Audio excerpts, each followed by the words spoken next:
Hello, hello. What's up? It's Billy Carson, aka Forbidden Knowledge. I'm back on the Forbidden Knowledge podcast after traveling around the world nonstop in the last month. It's really been almost like a full year of travel, but I'm glad to be back. And I have some great information for you as well. We are going to be launching a brand new relaunch and rebrand of the Forbidden Knowledge podcast very, very soon with great interviews. I'm still going to do my incredible rants, but just giving it a slightly new look and feel since this has been the way we've been now for maybe about 2 years. So it's time to add a little bit more flavor to it. So we're getting ready to amp it up a little bit more. All right, that's going to come very, very soon.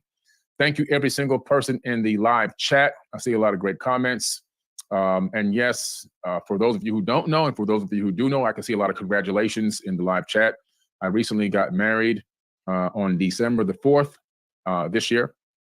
So it was a great experience. It was phenomenal. It was a very beautiful indigenous wedding done by the tribes of Bora Bora in Tahiti. And the chief came and blessed us and spoke in the ancient tongues. And it was just a mind-blowing wedding. It was something that literally, you just see in a movie. It was like a dream, like literally a dream. It was incredible. And I actually lived it. So it was so phenomenal. Definitely going to bring it to you. We're going to create our new travel blog. So our travel blog is coming very, very, very soon. And because we have terabytes of data from traveling around the world nonstop. I think we've been around the world at least. I mean, personally, I've been around the world at least 19 or 20 times. Just in the last month, I did 1.5 loops around the planet. So looking forward to bringing you the travel blog as well. All right. And so I got my beautiful ring. I got I don't know if you guys can see it, but it's got emeralds in there, green emeralds, of course, for the emerald tablets. You know what I like. Black gold, and green emeralds. Incredible. So thank you, my love, Elizabeth. And her new name now is Elizabeth Carson. Okay.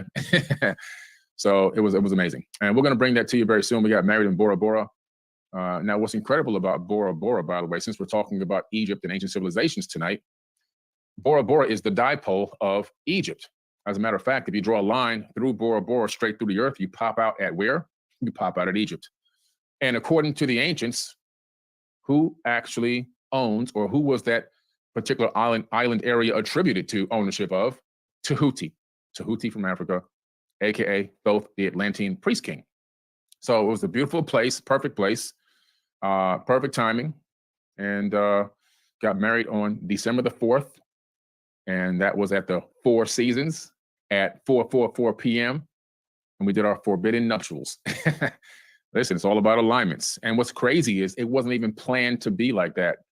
The original wedding date was on December the 9th, and then it had to get moved up some because of another engagement that we had to take care of in Egypt. So at the last minute, we moved the date. And some people, unfortunately, because of that, couldn't even make it. So it wasn't planned.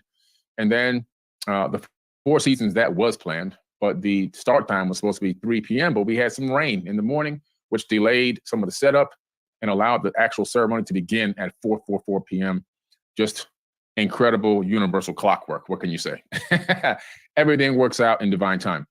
So we're here tonight. We're going to have a great talk talking about the ancient secrets of Sumeria and Kemet.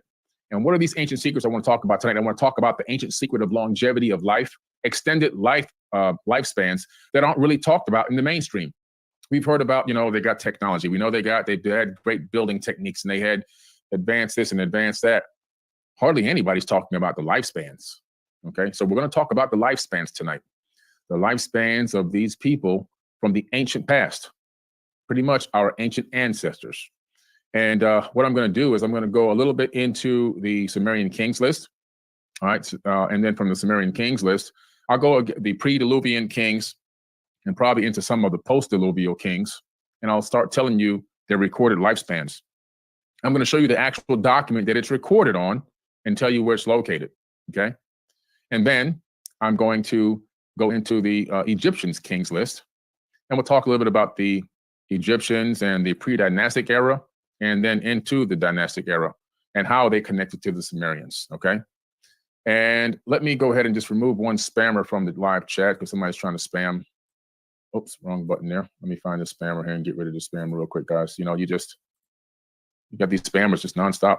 They don't give up, man. First and foremost, I'm glad, I'm saying that in the beginning of every video, I'm going to say this from here on out, and at the end, we do not reply to any YouTube comments with a WhatsApp number, okay? We do not reply to any YouTube comments with a WhatsApp number.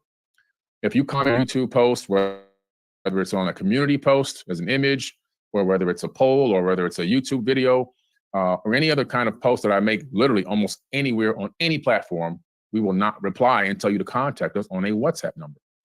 I will not reply to any comment and tell you to send me a DM. I don't even check DMs. There's over 80,000 unread DMs. I'm not going to reply and say, send me a DM. It's not going to happen, okay? Too many people are falling for these scammers without even checking the account. It's clear that this account is almost at 1 million subscribers, and then they're replying to people that have only maybe 10 or 15 subscribers, some none, and all of them no videos. Okay, so don't fall for that trap. Don't fall for the tricks. One lady sent in $250,000, her entire divorce settlement check. She sent it to some scammer that said that they put a WhatsApp number and said, contact me. Okay, it's ridiculous. I mean, come on, we got to do better. Okay, we got to do better. Don't hit up people that's putting replies to your comments. Obviously, we post everything in this format. I'm going to make a video. I'm going to talk to you, right? I'm going to put links to stuff that's on official websites like my website or our funding website. It's not going to be a crazy looking WhatsApp number made with different images to look like it's stitched together so that YouTube can't catch the spam or whatever it is that they're doing. All right. Anyway, that being said, just want to let you know, do not reply. Do not reply, because I'm not going to reply to your comments with any kind of, I guess, direction for you to call me so I can talk to you. It's just not going to happen, okay? And if you think that's happening, you're delusional. All right, anyway, I got it out of the way. So let's get back into the talk tonight. Just had to get that spam out of there as well. Again, thank you for all the congratulations in the live chat. I appreciate it. Okay, so now, what is the Sumerian kings list? It's an incredible list of kings that ruled on planet Earth long ago. We're talking about very long ago. So when I see inside of actual university textbooks, and when I study classes online, like at Harvard, you find out that they want to tell you civilizations going back about 6,000 to 8,000 years. There's a big problem with that date, that time period.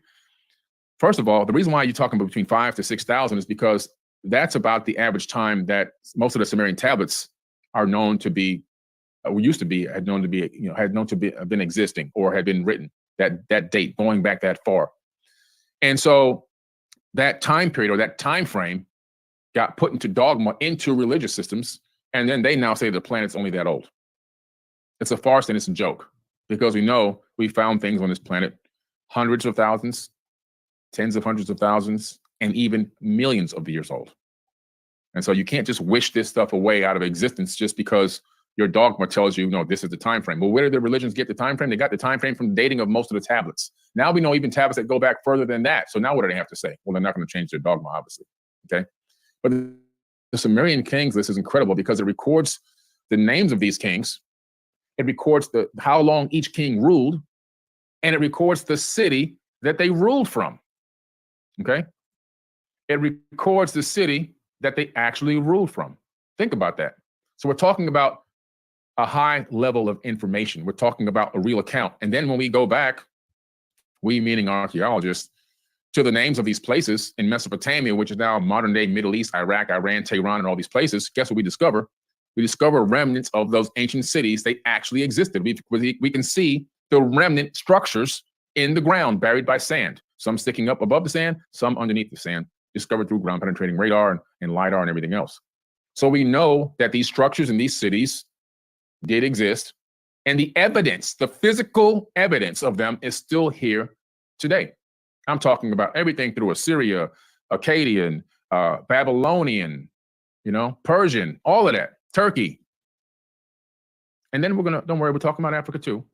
But I want to talk about the Sumerian kings list, because this is the most accurate list of kings in procession that exists with these extensive lifespans. The Egyptian kings list actually only picks up around the 3rd dynasty, because a lot of the information had kind of been lost. We kind of got the names here and there. We kind of got the dates through estimates of star alignments and some other accounts. But the Sumerian kings list, right down the line, okay? Right down the line.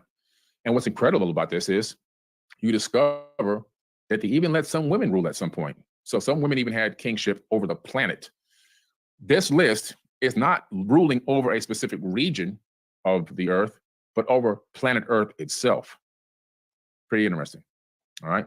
So let's go through it. Let me show you a picture. Now, where can you find this Sumerian kings list, these mythical tablets? Well, there's only one, and that actually is located. The original is Stress less, relax more. We've got you covered. Sign up today at ahs.com. located at the Ashmolean Museum in Oxford, England. So I took a trip there myself, and this is the photo that I took there of the original Sumerian kings list. This is taken directly from Elizabeth's cell phone camera on an iPhone 14, and these images are copywritten. But these are the images. This is one tablet taken from multiple sides because you can get very close, and you can go around 180 degrees around the tablet where it's located currently at the Ashmolean Museum in Oxford, England. It's written in cuneiform, which is where you take a stylus, a wooden stylus, and you wedge, with a wedge at the end, you wedge imprint into wet clay. This is an extensive list and a lot of information. Nobody sits around on a Saturday afternoon in ancient times and goes, you know what? I think I'll get my wedge out and get some wet clay and a stone, and I'll just start making up names of kings and locations and times and dates and ruling periods. I think I'll just make it up. I think I'll just fabricate this just for the fun of it. Didn't happen. Didn't happen. These people literally recorded what they knew. In ancient times, every moment was precious. Every moment was about survival. Every moment was about learning, growing, especially during a golden age. Nobody just got out wet clay and a stylus and just start imprinting cuneiform into wet clay to make up sci-fi stories. It just didn't happen, you see? So we discredit our ancestors quite a bit by saying, oh, no, that can't be real. What we're doing is we're saying they're dumb. We're saying that they were stupid. We're saying that they were idiots. Not the case. In most cases, they were way smarter than us. If anything, we're trying to catch up to what they already knew, and we're not even close. So the more I hear people doubting these ancient texts and tablets and what these ancestors were capable of doing with construction techniques and advanced tools and everything else that they were able to accomplish, including talking about traveling in the skies and even into space in ancient tablets. And we scoff and we say, oh, that's baloney. And meanwhile, we're driving cars with combustion engines in the 21st century. We're driving cars with batteries that are made from forced child labor in Africa. And we're talking about, nah, that can't be real. They didn't do that. We can barely get from point A to point B. I had to fly from Miami, Florida to Cambodia. It took me 38 hours. It took me 38 hours to fly from Miami to Cambodia. Why is that happening in the 21st century? For goodness sake, is this the best we can do? Is this the best we can muster up? Is this the best technology we have? No. So when we look back at what these ancient cultures were capable of doing, and we laugh and we scoff and we say, oh man, they just, it's a myth. But meanwhile, the evidence is laid right before our feet. And we choose to ignore it, put our head in the sand. We're slapping them in the face. And it's disgusting. So let's get into it. I'm going to pull down the Sumerian kings list. All right. Let me just pull it. I'm going to read it. It won't be on your screen, but I'm just going to read it for you guys. I'm going to go through it here. I'm going to go through kind of slow. Some of these names are pretty intricate. It's the best way I can put it. Some of these names are pretty hard to pronounce. All right. But I'm going to pull it up real quick and I'm going to go over it. And we're going to read it. And we're going to talk about these lifespans.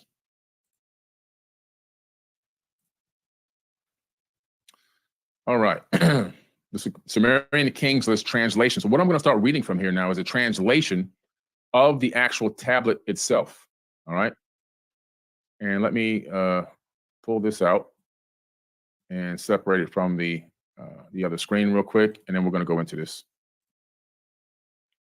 All right. Now, let me pull this up and overlay it here. All right. Let me move this over to the right. Like I said, I'm going to go through it kind of slow. Somebody said my audio is lagging a little bit. I don't know. Who knows about these? We keep calling this stuff modern technology. It doesn't seem modern because every time every few weeks I get on, it's some kind of technological problem. Let me know in the chat about the the lagging. Is it lagging or are we good? Somebody said it's lagging. Okay. So what I'm going to do is I'm going to mute it and I'm going to come back in. Hold on a second, guys. Let me see if I can do it this way because I want to be on point with this.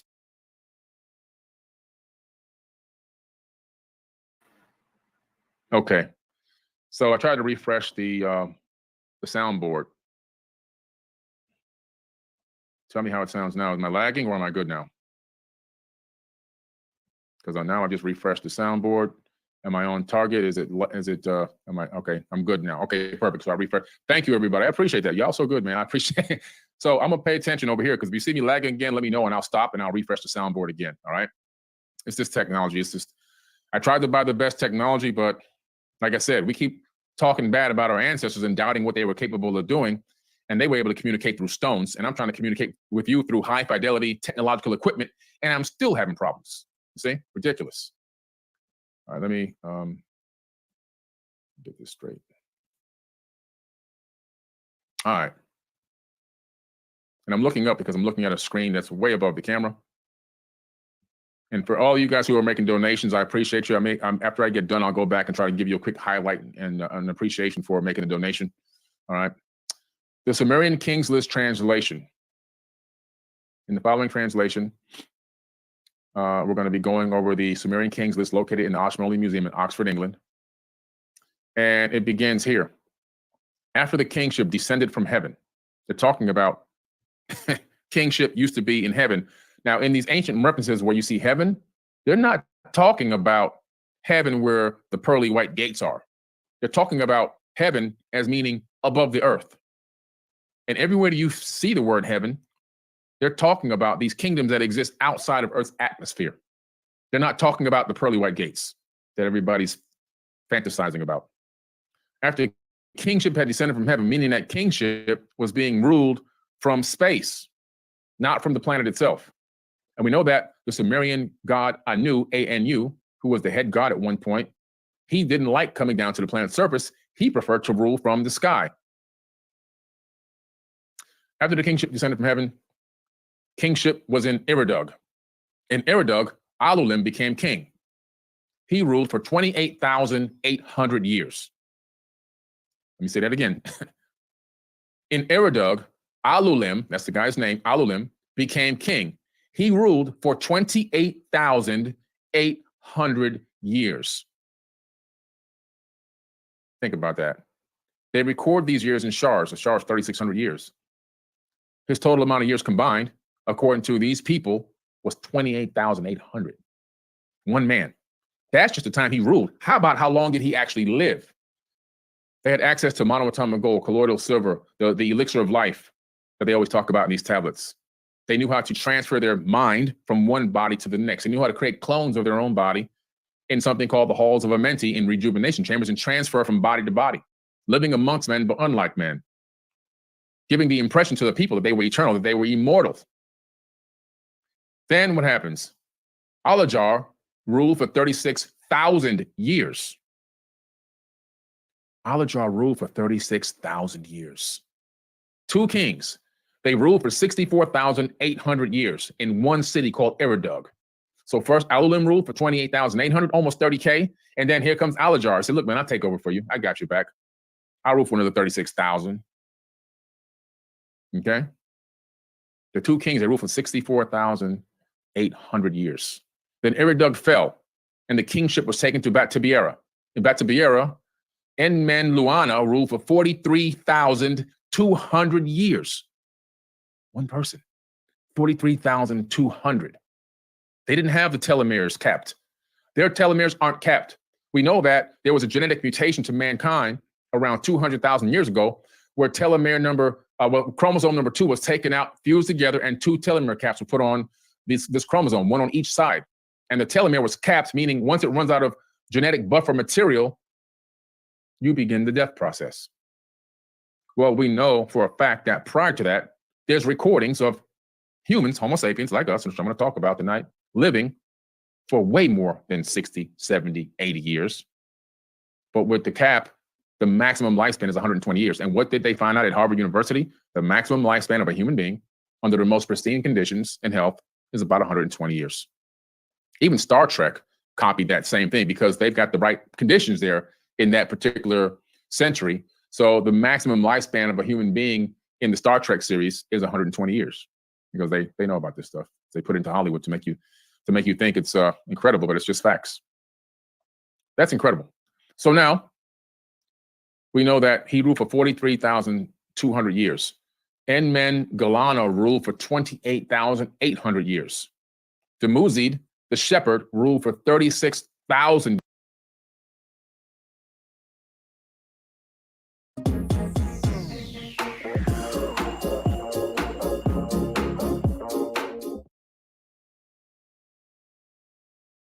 years. In one city, they ruled this long. 3 kings, they ruled for 108,000 years. Then Bethabara fell, which means it was the end of that reign. Somebody else had to take over in some other place. And the kingship was taken to Zimbir. In Zimbir, Enmen-Darana became king. He ruled for 21,000 years. One king, he ruled for 21,000 years. Then Zimbir fell, and the kingship was taken to Surapag. In Surapag, Ubar-Tutu became king, and he ruled for 18,600 years. One king, he ruled for 18,600 years. In 5 cities, 8 kings ruled for 241,200 years. Then the flood swept over the land. So this is all what happened before the Great Flood. How come that didn't make it into your Bible? How come that didn't make it in? Because these people weren't Homo sapiens sapien. That's why they didn't make it in. They didn't want you to know that people came here that looked like us, but that really weren't quite us. That not only did they come here, but they developed a breakaway civilization on Earth, and they ruled here. They ruled here. How come that's not in Bible study? Didn't make it into the Quran or anything. I don't know what's going on here. What happened? I thought this is important information. We got a physical tablet. A lot of the stuff that's in those books, you have no evidence of anything. Just a whole bunch of people talking off the dome. But here you have a physical, actual piece of evidence. And then we can track back and we know these cities were real. And they're trying to say the Earth is 5,000 to 6,000 years old. Are you kidding me? Are you kidding me? Come on, we got to do better. Now, the flood swept over the land. So what happened was, after the flood swept over the land, they said, we got to change this up now. Now, first of all, when this flood came, this was a situation that was even talked about in the Emerald Tablets of Thoth, where there was a global flood. As a matter of fact, in the Emerald Tablets of Thoth, which I talk about in my book, Compendium of the Emerald Tablets, you can get it on Amazon or forbiddenknowledge.com. It's a bestseller, by the way. It's the #1 bestseller out of 3 million books in ancient civilizations for 4 years.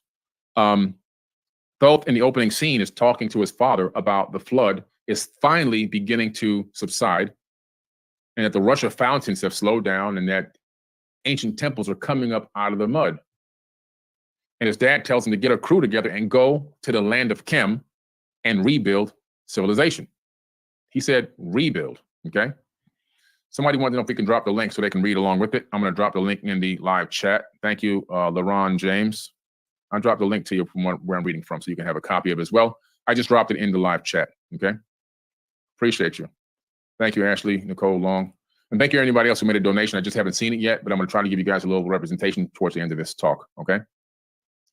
So we know that this flood is real, and we have a flood account in every single civilization on every continent, every ancient culture on the planet. I believe there were potentially more than just one flood. Some were regional, some were global. We're talking about a massive flood. And in the Sumerian tablets, according to the tablets, the reason for the flood could have been stopped. But Enlil was so disgusted with human beings. If you read the Epic of Gilgamesh and the Epic of Atrahasis, he was so disgusted, he wanted to wipe out the creation and begin anew, start over. Not that he had created human beings from scratch, but they had genetically modified us to do the work for them. I talked about this in a previous video on this account. Look at my previous podcast about the Epic of Atrahasis.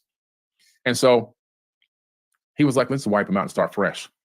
And his relatives, Enki and Hersag and everyone else, they were pissed. They were like wailing to please don't do this. But he was the king at the time, so he had the right to allow this to happen. And he did.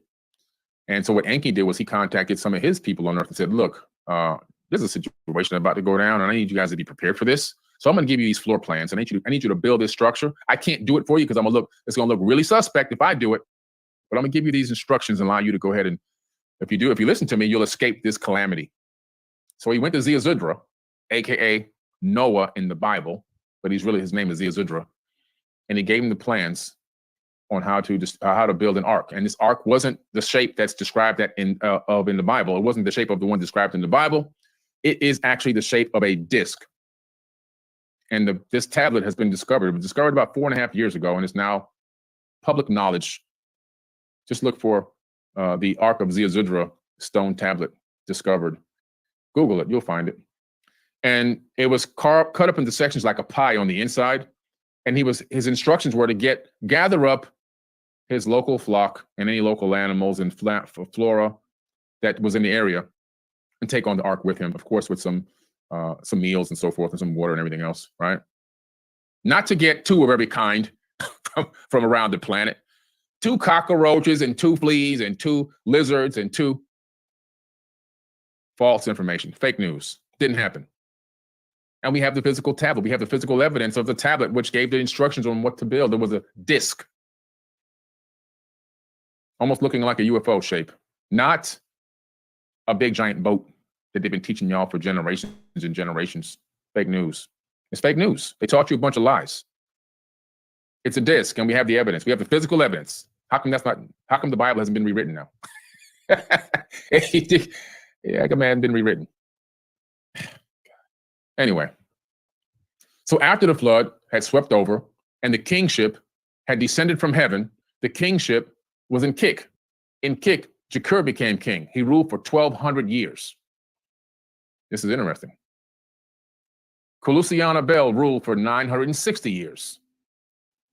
Then it says, Nanjik Likima ruled for 670 years. And Tara'ana ruled for 420 years and 3 months and 3.5 days. Now, this is interesting. If you're going to fabricate a story like this, why do you give the name of a person, the location that they ruled, and say that not only the years, but then say 3 months and then 3.5 days? Why give such an exact time period when you have to now etch all of this into stone? Do you see there's no logic behind that? The reason why this was done or why this was recorded is because it happened. And Tara'ana ruled for 420 years, 3 months, and 3.5 days. And that was a woman.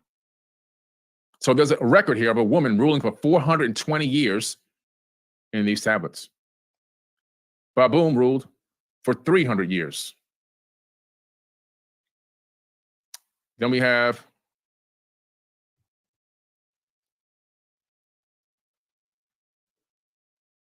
Zukakip ruled for 900.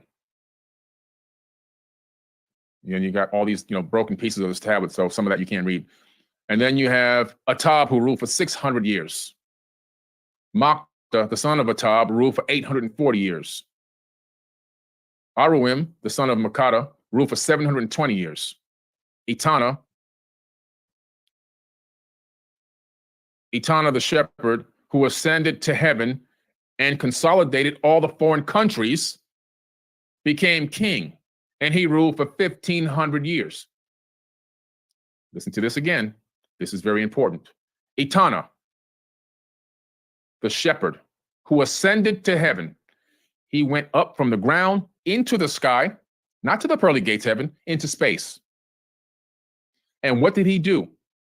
He consolidated all, not some, not a few.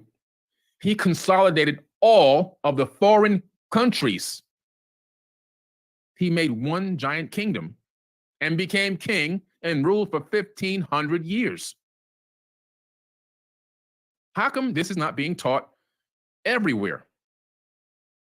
When we have the physical evidence that you can put your hand on, you can touch it, you can taste it, you can smell it, you can see it.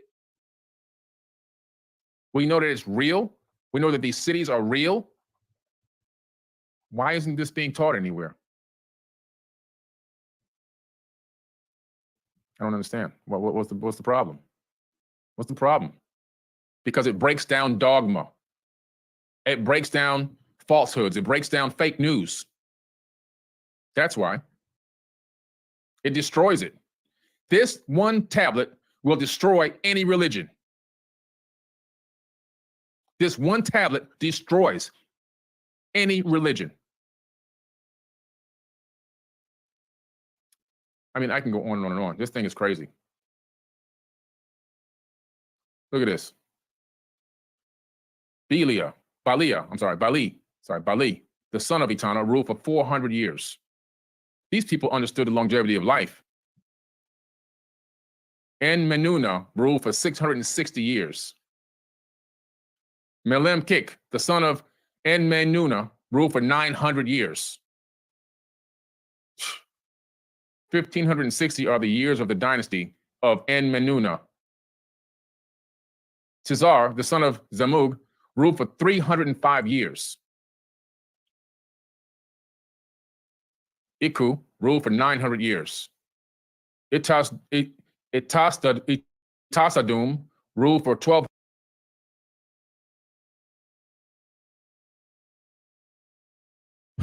I'm treating this like a murder case.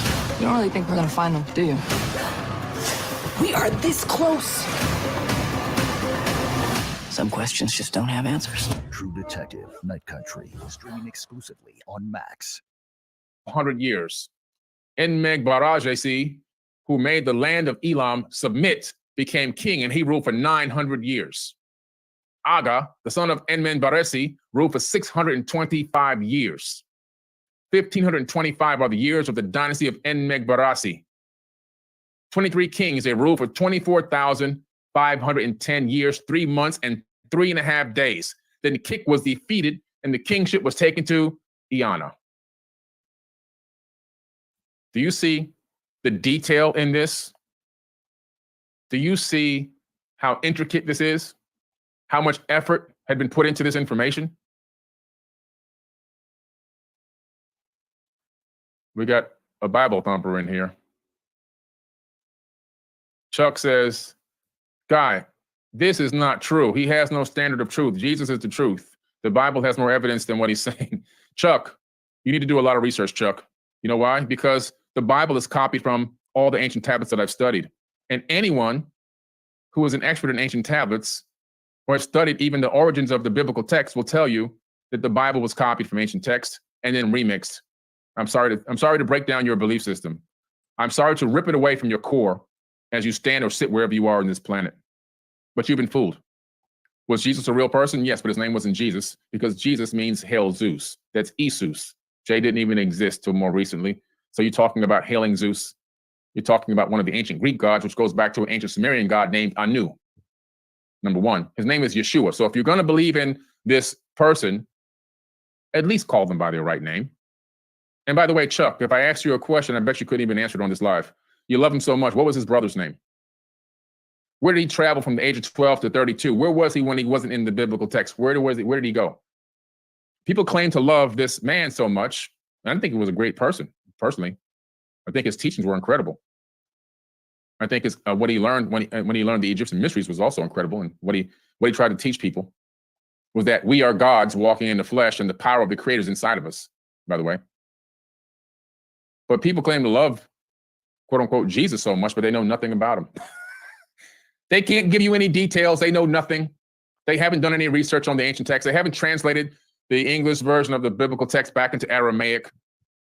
They haven't read Hebrew. And those of you who watched my book study workshop saw me with Hebrew, Aramaic, cuneiform.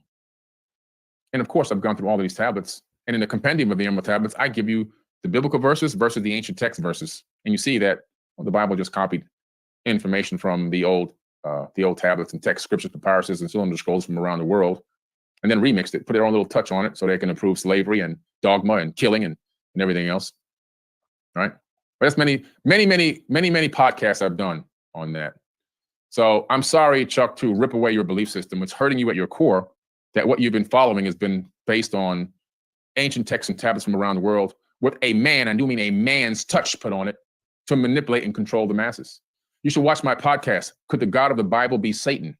It's one of my biggest podcasts on this platform. Could the God of the Bible be Satan? I think so, because I do believe in God, but not the God that's in that book. That guy in that book is evil. And matter of fact, he says he's evil because he says, I create the good and I create the evil. Doeth I, saith the Lord. That's in Isaiah. Anyway, let's get back to what we're talking about. Well, nobody can challenge me on this because I know more than Christians. Anyway, let's do this. So this text is really incredible because it's so ancient. And this version of the Sumerian tablets, of this King's List, the Sumerian King's List in this tablet, is copied from even an older tablet. And that previous one was copied from even an older tablet. And that one was copied from even an older tablet. So we're looking at a copy of text that goes back, who knows how many hundreds of thousands of years. You're looking at some of the oldest account in the world of people who came from another place, not from Earth, and created a breakaway civilization, and then began to rule over this planet. It comes down to a point where they begin to give kingship over to humans. Okay? It comes to a point post-diluvial, after the flood, where they say, okay, there's a lot of people on this planet now. And now we're going to begin to have a liaison between us and the human race. So we're going to have a person that's a go-between. And that go-between is a person that's going to be half human and half Anunnaki. In this case, these Anunnaki beings created an Atlantean civilization. So it'll be a demigod, half human, half Anunnaki. And so the original pharaohs or kings, they were the liaisons between these gods who wanted to see their will imposed on the land and the masses. And then that's when it gets picked up into, from the end, after you go through this whole King's List, right? By the time you get to the end, you say, wow, the lifespans are really dropping, or the kingship years are really dropping. And by the time it gets to the end, they begin to live shorter lifespans. So now I'm going to go and pull up some information on the Dogon tribe. Let me pull this down here and just pull this over. All right.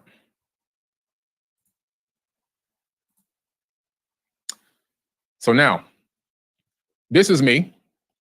I'm standing inside of the temple of Seti in a hallway that leads towards the temple of Osiris, or the Osirian. And in this incredible, super ancient hallway, on one side is the original Egyptian King's List that's used to make all text based off of Egyptian King's List pretty much in the world. Okay? And so that's on my, with me facing that way, that would be on my left hand. So if you're looking at the screen, it would be to your right. If you're facing away from the screen, it would be to the left. So looking straight at me, though, would be on your right side. On the left side are giant representations of the Netiru, the ancient gods that came to Earth during the time of Zep Tepi and turned mud into a kingdom. That's what they said there, not me. So for all the trolls and the people that's hating and why he keep talking about they got aliens in Africa, I didn't say that. They did. They said the Netiru came from outside of this earth and they came down to the ground. And after the flood, they turned mud into a kingdom. The Emerald Tablets says the same thing. When they saw the temples, when Thoth saw the temples rising up out of the mud, they decided to go to the land of Chem and rebuild civilization. Same thing. Same story, different tablets, different time periods, same story. I got to tend to go with circumstantial evidence, okay? And so that's me right there. I've been there. And if you want to come to Egypt with me and see these kind of amazing things, then you need to click on the link in the caption of this video or this audio podcast for my 12-day super VIP private Egyptian tour, my forbidden tour of Egypt, where I take you to see things that you never thought you'd see before. I take you to see things that no regular commercial guide is going to take you to see. You're going to experience things in a totally different way. You're going to get knowledge that's forbidden, not the mainstream fake news. When I took that class on the online class to get the certificate in ancient civilizations from Harvard, I had to make up answers. I had to not make them up, but I had to give them the answer that they claim is the right answer, which in my opinion is the wrong answer, just to get the certificate. Think about that. I had to give the answers that I knew were wrong just to get the certificate. You're going to go on the Forbidden Tour of Egypt. You're going to get real knowledge. And in October, we're doing a 12-day tour, 7 days on the Nile, stopping off in different ports along the way and going to see ancient sites along the way. We have 2 brand new Mercedes-Benz tour buses and 2 brand new ships to sail down the Nile in. And I'll be talking for 7 straight days, 7 straight lectures during that tour. It's going to be the greatest one we've done yet. Greatest one we've done yet. It's going to be mind-blowing. And so that's one you don't want to miss. The link is in the caption of this video if you want to be part of the Forbidden Tour of Egypt. And also, you can go to forbiddenknowledge.com. If you can't see the link, I'll try to see if I can find it on here real quick and drop it in the live chat for you so that you guys can upcoming tours and register. I'm also doing a Forbidden Tour of Turkey as well. So I'll be taking some people to Turkey on a super VIP Forbidden Tour. And we just got back from Cambodia on a mind-blowing tour of Cambodia. We hiked about 50 miles in the jungles of Cambodia. And what a life-changing experience that was to go to all those ancient temples, Angkor Wat, Tao Prom, Angkor Thom, and all these other places. So it was mind-blowing. So I dropped a link in the live chat there if you want to find out more about going on the Forbidden Tour of Egypt. All right. They said there's a little bit of is there an audio lag or am I still on point here? How's my audio going? Okay, lag. Okay, give me. The best time to get a Reese's? Anytime. I'd also accept all the time.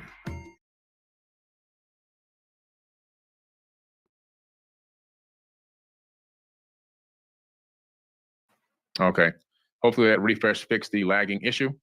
I should be good to go now. All right. You ain't messing around with us tonight. All right. So now I showed you the Sumerian kings list. I showed you the Egyptian kings list, a physical version of it. And I want to pull it up here. Where the heck did I do with that? I need to read this. Hold on a second. I just had it up here. I don't know why it disappeared on me. Let me go back to the link. 1 second, guys. Let me pull up this link. Because I want to go over this, a little bit of the Egyptian kings list as well.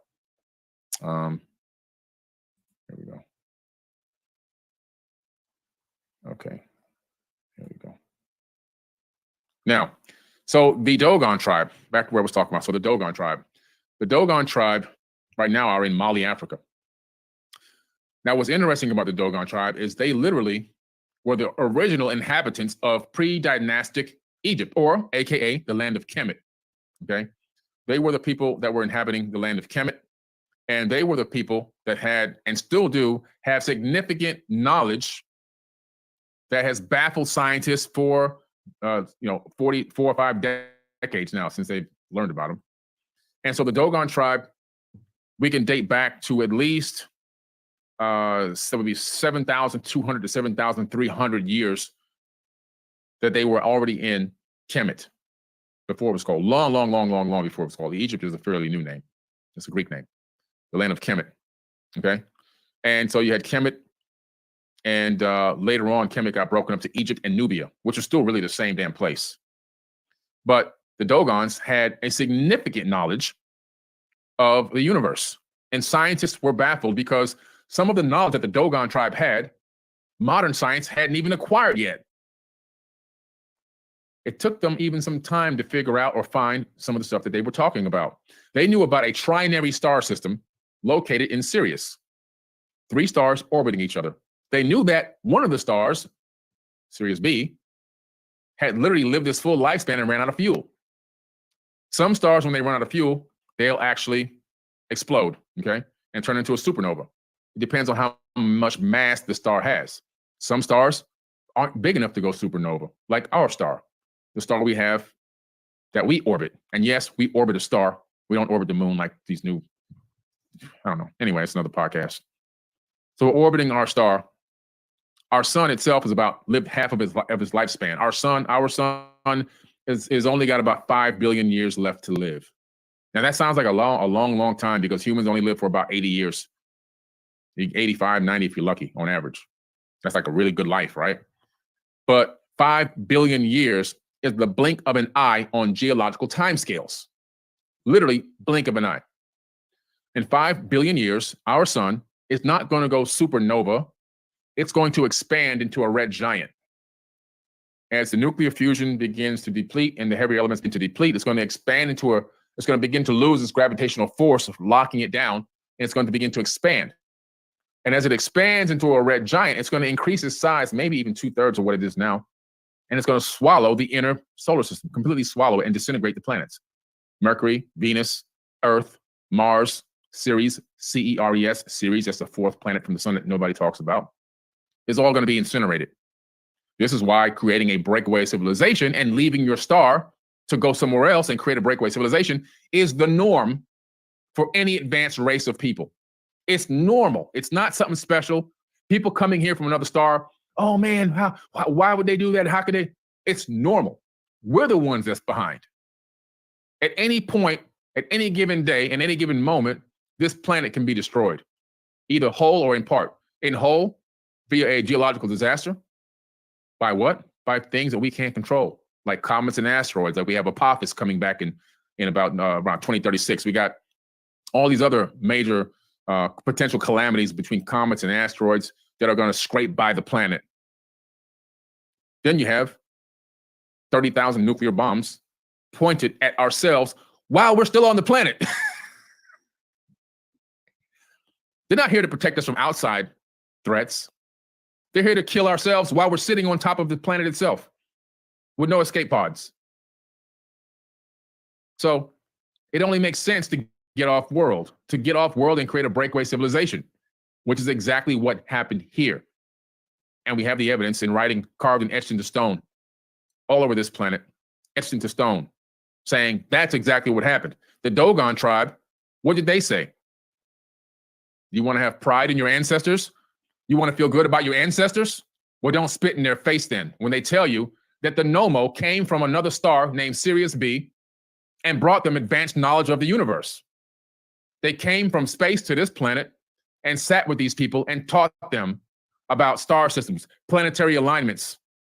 They taught them about every single planet in our solar system, the shape, the size, the color, the orbital periods, the equatorial periods, everything going on within our solar system and beyond.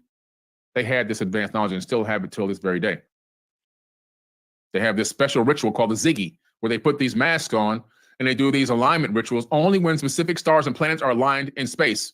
And they do this with no telescope.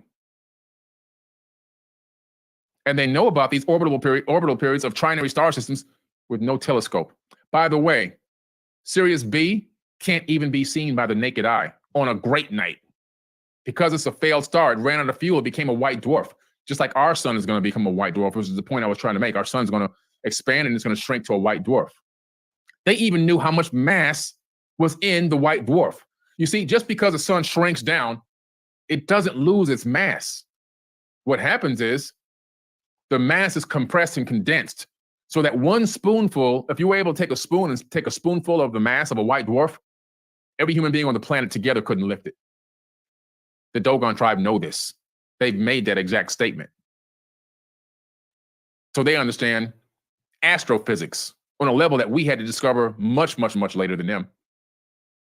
But they knew this 7,000 years ago. What's interesting is when they got to Kemet, it was on the rebuilding phase, meaning prior to the Dogon tribe, prior to the Great Flood, there was an advanced civilization there as well. Matter of fact, that entire region, forget that, the entire planet was an advanced civilization. Far more advanced than we have right now. We're not even close to tapping into what they had. We haven't even scratched the surface of what they had, what they were capable of doing. Even with the suppressed technologies, even those aren't scratching the surface of the total power and capabilities of these ancient cultures. So when you hear the information and the knowledge of the Dogon tribe, please don't spit in their face and say they were just making this stuff up and they don't, and think you know more than them. And most people can't even do their multiplication tables past 100. You think you know more than these people. Come on, get out of here. Come on. They had the knowledge and they still have the knowledge. They are a rare part of the civilization. I'm gonna take a break on this because the Dogon tribe never had a military, police, or a jail system because they had zero crime. They would have disagreements, and then an elder would negotiate the terms of an agreement between the two sides, and that was the end of it. And here we got militaries, we got an Air Force, we got an Army, we got Marines, we got submarines and ballistic missiles, intercontinental ballistic missiles, and nuclear warheads, and we got jails and prisons and all that. And we calling ourselves civilized. These people lived in a place during a golden era, a golden age, with no military, no police, no jails, and knew more about astrophysics than we knew. Living in total peace and harmony. And we say we're smart because we can memorize our timetables and we can do a little bit of calculus and a little bit of algebra, and we don't know nothing. We're still launching chemical propelled rockets into space. We know nothing. So don't spit in your ancestors' faces by thinking you know more than them, because you don't, and neither do I. And so we know that, unfortunately, because of how peaceful they were, another race came in from the area and was like, you know what, man, these people are just relaxing in this golden age. They just chilling. They ain't got no worries in the world. They're focusing on arts and crafts and knowledge and philosophy. We'll just take them over. So they got pushed out and went out into Mali, Africa, where they are right now, in Mali. Egypt, or Kemet, whatever you want to call it, has been overthrown 7 times. Another thing that's, before I continue to go into this Egyptian kings list, another thing that people get inaccurate or wrong is thinking that Egypt was all one race for the whole time. That's a falsehood. That's fake news. It's fake news. See, one thing about me, I'm going to tell you like it is. I'm not going to sugarcoat things and make you feel good inside. I'm going to tell you the truth. Truth that you can look up, because I always have the receipts. Egypt was overthrown 7 times by 7 different groups of people, multiple races. This is why when you go to the Cairo Museum, which I'll take you there if you come with me, when you go to the Egyptian Museum of Civilization, which I'll take you there if you come with me, you'll see bodies in there. Get a free $10 Target gift card when you buy 3 household essentials. You'll see the mummies in there. You'll see black mummies with dreadlocks and elongated skulls, by the way. You'll see black mummies with blonde hair. You'll see fair-skinned mummies with red hair. You'll see mummies that resemble people of Persian, Greek. You'll see even some that look Asian. So why is this? Egypt was a multicultural location in Africa. Even the last ruler was Alexander the Great. He became a pharaoh there. You know he wasn't black. We gotta tell the facts. We gotta give the facts.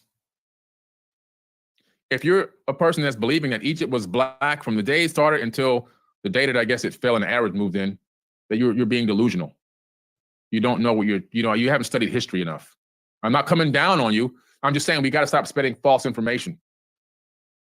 And sometimes I'll post something on my Anunnaki account, and the pharaoh may not be black. It may be fair-skinned, like Ramses II. Oh man, that's a fake mummy. No, that's not a fake mummy. Dude, that's the real person. We got DNA.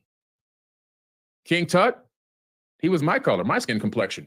King Tut's father was Pharaoh Akhenaten, who was a little bit lighter than my complexion, but had a very strange head and a very strange body. And so did his wife, which was King Tut's stepmother, not his real mother. But King Tut's grandmother and grandfather, King Tutmos III and Queen Taye. Queen Taye had a big giant afro. The bust of Queen Taye is sitting right there in the Cairo Museum. But then you go down a little further, you see Go up another couple dynastic eras, and you're going to find out the people look different. It's just a fact. It's a fact of life. We got to stop running from it. We got to start promoting the fake news. Yes, there were black people in Egypt. Over time, it changed up from race to race to race. It just is what it is. As Egypt was, like I said, overthrown 7 times in history. Do some research. And the reasons why the noses are broken off and the ears are off is not because people didn't want people to know that black people were in Egypt. That's another big lie that's been out there for a very long time, going viral and floating around nonstop. When you come to Egypt with me, you learn the truth. That the statues and carvings there that date back 5,000, 6,000, 7,000, some even further back than that, years, thousands of years before anybody of any other culture or skin tone came there, they're already off. Not all of them, but a lot of them. Then there's 2 reasons. The first reason is the most delicate part of these statues is the nose and the ears. They're the first to erode. They're the first to break when it falls. They're the first to go when they take them down and bury them or whatever happens. That's the reason number 1. The second reason is the Coptic Christians. Christianity existed long before Jesus was even born. The Coptics said, you know what? They kind of followed under Akhenaten's monotheistic ideas and began this whole new Coptic Christian thing. Akhenaten, the reason why he was kicked out of Egypt was because he started saying there's only one God and we're going to follow God. So he was worshiping Amun-Ra, but the people were like, okay, well, that's the only one then. So then it turned into the God of heaven, and it turned into the Father of God and the Lord. And the Coptics took that and ran with it over time. And then it was like, we have to deface all the other gods because Akhenaten said there'll be no other God but him. So let's begin to erase this. And so the people of Egypt, they were getting pissed off at Akhenaten because he was having people go around chipping away the faces. He was. That's King Tut's dad. King Tut's dad, who was a black pharaoh, ordered this. Then the Coptics carried on. Everywhere where they would hide out from the Romans, they would hide in these ancient temples and places, and they would just, while they were in there, they just start chipping away because it was an insult to them. It was demonic. So they start chipping away all the faces of all these Egyptian gods. And then the Tiru, or AKA the Anunnaki, they would start chipping away all the faces. Anytime they came across a statue, chip it away. It was the ultimate, it was considered the ultimate insult. And that's how all these faces and noses got chipped away. You come to Egypt with me, you get the real knowledge. Now I can sugarcoat it and I can keep the lie going and I can try to make a certain group of people feel real good about it and yeah, you know, and but that's not what happened. It's just not what happened. It's just not what happened. And we have the evidence in writing. We have receipts. So it wasn't, you know, it wasn't what you think. All right. So we kind of get broken up with the first dynastic, you know, the Dogon were pre-dynastic. Then we go into the dynastic era and it's kind of really kind of lost. There's not a lot of information about the first dynasty, the second dynasty of Egypt. The first 2 dynasties are kind of really, it's really tough to put it together, you know? And what we do know though is, here's something interesting. Human sacrifice was practiced at the funerary rituals that were associated with the pharaohs. So why in the world would you be an advanced civilization that has high technology, that knows how to build pyramids and use them for multiple purposes, basically creating stone functioning machines, obelisks that are made of magnetized crystal granite that can send information back and forth, that can communicate, electricity for gold plating and other things, other uses, because we have the gold plated items. So we know they use electric gold plating. So that means they had electricity thousands of years ago. We know they had light bulbs and all of this. And so now with all this high knowledge and all this, you know, intellect, you begin to do now human sacrifices. Something's wrong here with this picture. The sacrifices were done. Well, that tells me something about these people. They weren't that intelligent. You begin to discover that a lot of these sites that I take you to in Egypt are super ancient. I'm talking about far older than you can even imagine. We're talking about tens of thousands, in some cases, tens of thousands of years old. And you begin to discover that by the time the first dynasty begins, they inherited what was already there. They built nothing. These people in the first dynasty and second dynasty built nothing. And whatever they did build fell apart, mud brick stuff. It's a joke. They inherited these megaliths. They were there already when they arrived. Just like the Mayans built nothing. And the Mexican archaeologists will tell you this, that the Mayans built nothing, because they know. The Mayans inherited what was already there. They have records that the Mayans arrived in Teotihuacan, in Chichen Itza, and Coba and all these other places. And the stuff was there already. They just moved in. And then they started doing what? Sacrifices. They would throw virgins into wells because they thought it would make it rain, and they would play on the ball court and rip your heart out if you won. Same thing going on over here in Egypt. Foolishness. Dogma and foolishness. Why? Because these weren't the people that built the structures. These weren't the people with the high knowledge at that time period. In some weird way, the knowledge was lost for a while. You had Namur and Horhaha, Jur and Jet and Merineth and Den and Anajib and Semikhaket, Ka, Sinferka. These are some of the kings that they're presuming ruled. And let's look at their kingship time that they may have ruled during this era. 54 years, 10 years. This one they don't know. 42 years, 10 years, 8.5 years, 34 years. You see the difference? You see the difference? Big difference in time. We don't really pick up an accurate account until we get to the kings list that I showed you I was standing in front of at Abydos. And we pick up around the 3rd dynasty. Okay? I'm going to pull this down for you and show you what I'm talking about here. Let me share my screen for a second. You're not going to get this knowledge on nobody else's podcast. And I'm not the most organized. I'm not the most technologically advanced laid out. But you're going to get the damn information. I tell you that. You're going to get some stuff that's going to have your head spinning and make you think for a minute.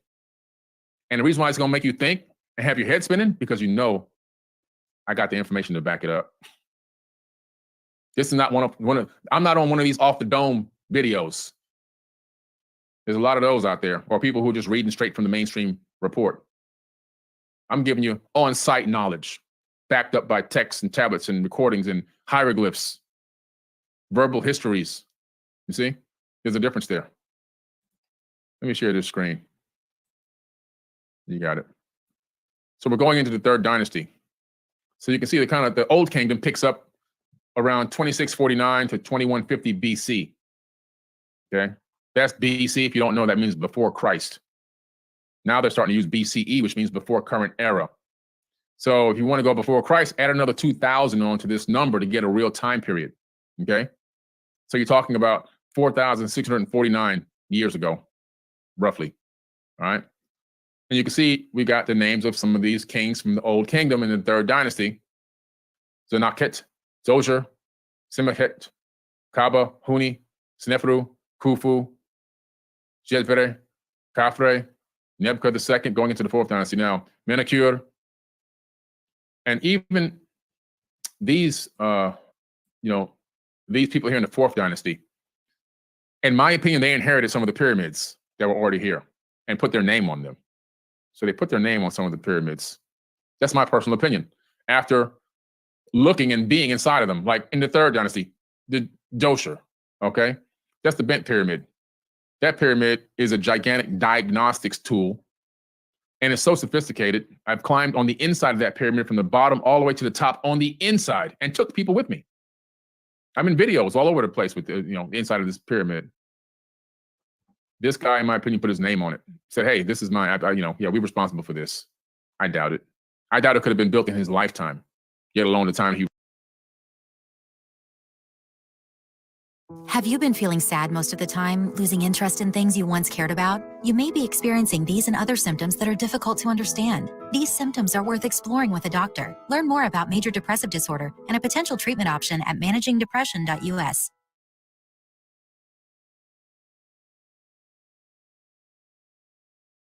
Ruled. So you can see 4th dynasty, 5th dynasty, 6th dynasty. Then you get to the first intermediate period. Okay. You got dynasty 8 through 10. Then the first half of dynasty 11.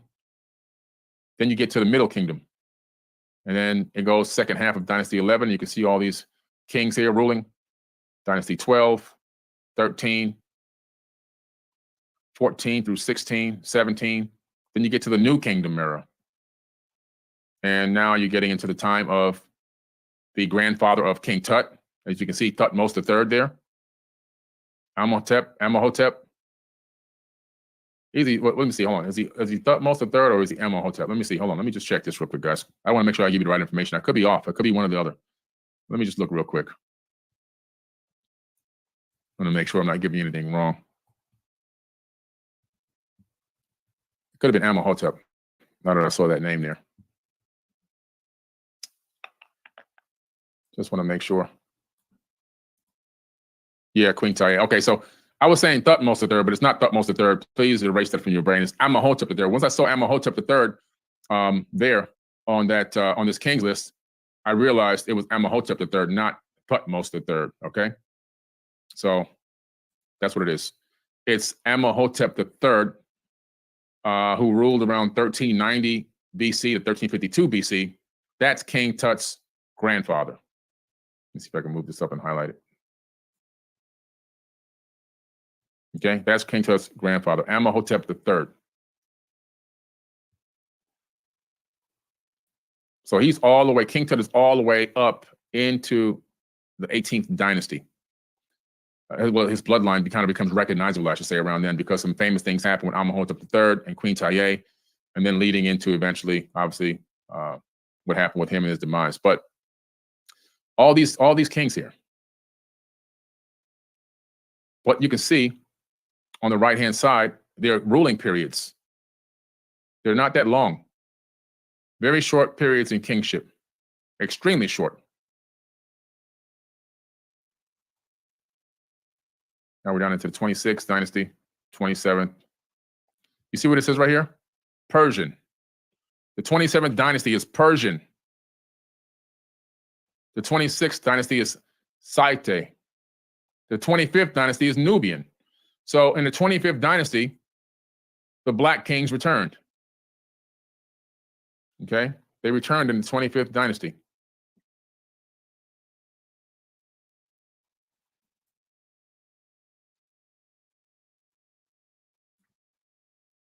Look at this, the Macedonian period.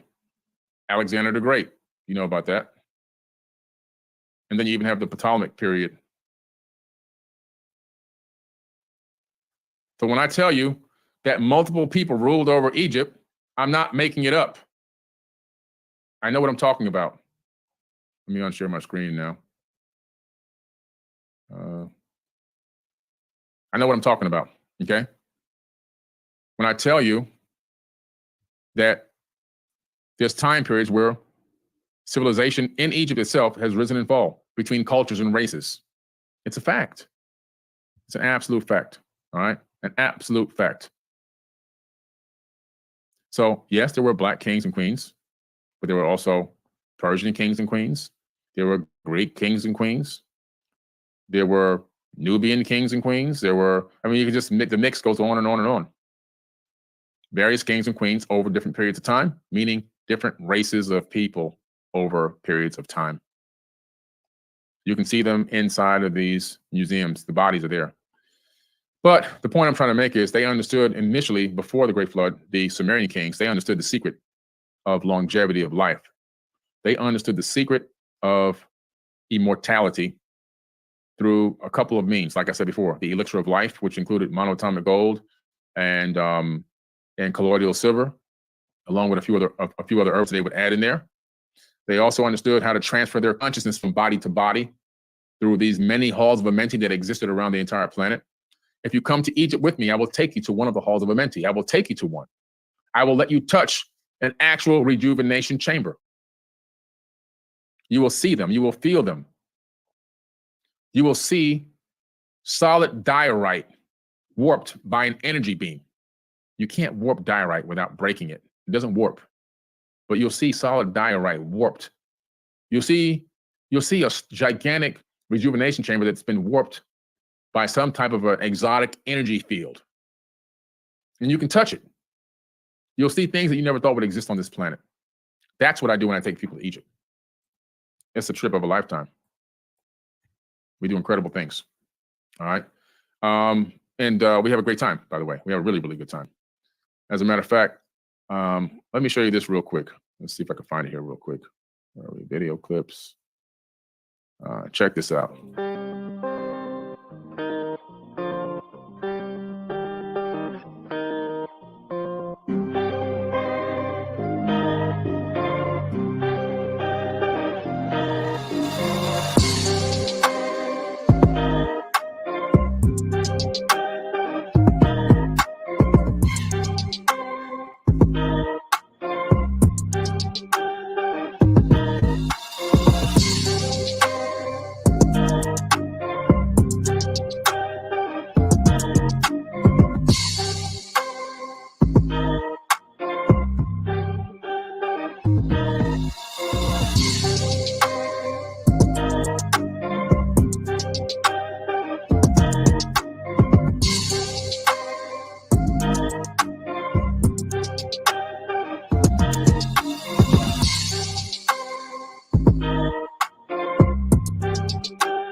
Recordings just got better.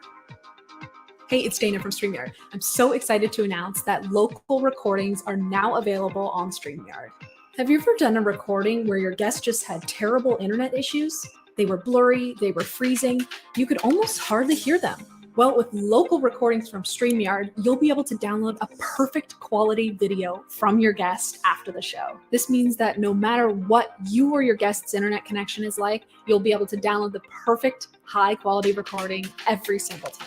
You can also download both a separate audio.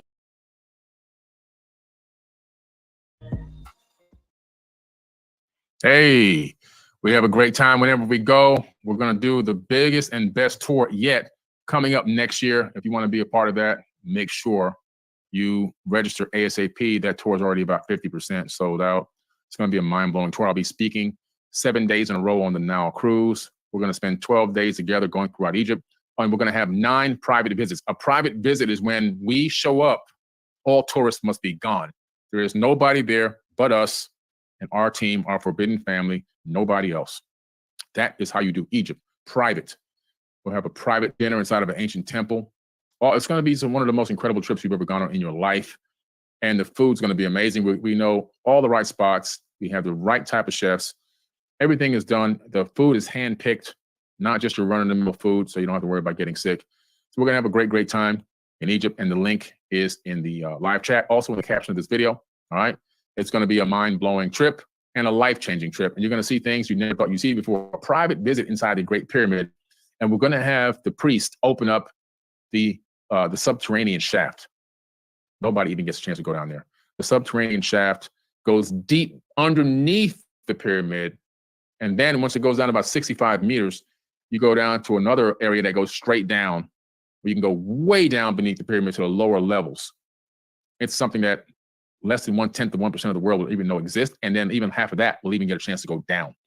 Just great stuff that we do. We give people one of the most elite and VIP experiences that they can ever wish and hope for in Egypt, all right? And also, don't forget, there's also a link in the caption of this video. We are in round 3 of our raise. Forbidden Knowledge is in round 3, as we are in a Reg CF. And if you want to learn more about becoming an investor and a partner in Forbidden Knowledge, make sure you click the link in the caption of this video. And if you are a current investor and you want to update on your current investment or have questions, there's a FAQ section there, as well as a full update for all current investors on where they stand right there on the same link in the caption of this video or this audio, wherever you're listening. So make sure you click the link and make sure you check it out. All right. And don't forget, we're going to be relaunching the Forbidden Knowledge podcast with all fresh new episodes coming very, very soon. Again, it's still going to be me. I'm still going to do my rants and my talks, but from time to time, we will have more guests on. They'll have a slightly new look, a slightly new feel. Some will be live, and some will be, most likely when I go live, will be by myself, and most likely when I have a guest, it'll be an edited version, which will probably premiere. So we give you the highest quality of production value in the video, and we're going to have a great time talking to some really, really amazing people. All right. And so, hey, I want to thank you guys for hanging out with me tonight. And don't forget to get the Forbidden Knowledge TV app. Check this out. Forbidden Knowledge Television. This is logged in on November 25th, 2023, Eastern Standard Time. Sensitive material has been breached and it is now in front of the public. This is very sensitive documentation and the world will be in total chaos if leaked, and it is now leaked. All of it. Not one document, all of it. Place of exploitation, Forbidden Knowledge Television. This must be stopped. All right, guys. Make sure you get the free Forbidden Knowledge.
If you're making contact in a pure-hearted way, they're going to come. They want us to do it.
Hello, hello. What's up? It's Billy Carson,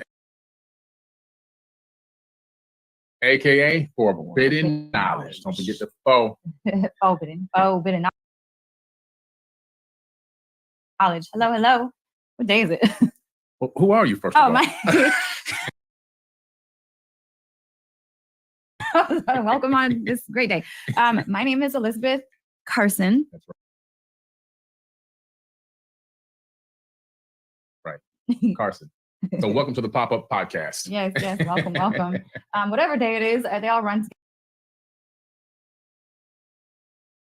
together for us because Yeah. we work all It's nonstop. We're working nonstop, guys. Yes. I just got off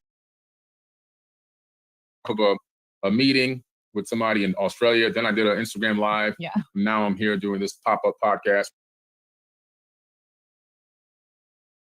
with the beautiful Elizabeth Carson. Yes, yes, yes. And I'm so happy to be here. We had such a good time a couple days ago when I interviewed you about Turkey. Mhm. And I was like, we should just keep doing these because So welcome to the pop-up podcast. yes, yes, welcome, welcome.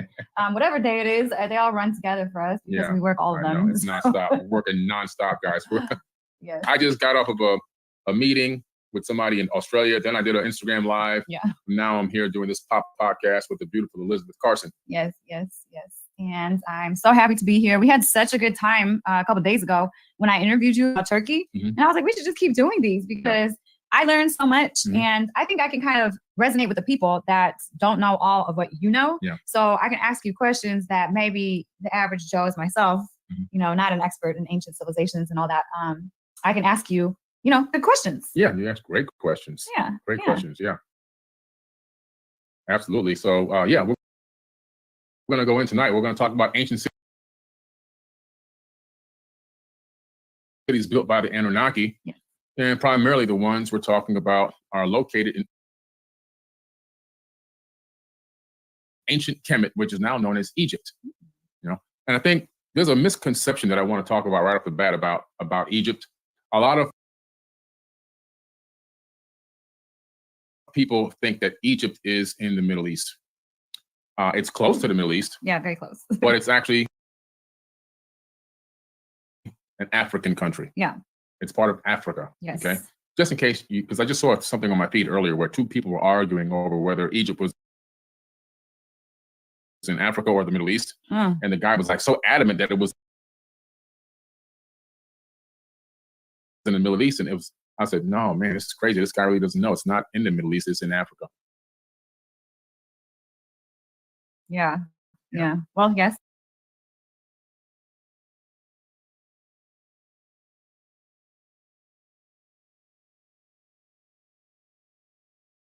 Friends would walk up to me and just be like, what the f is in your mug? And I would just tell them,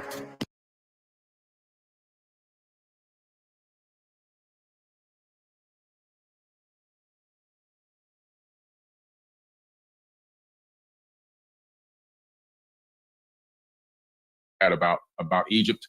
A lot of people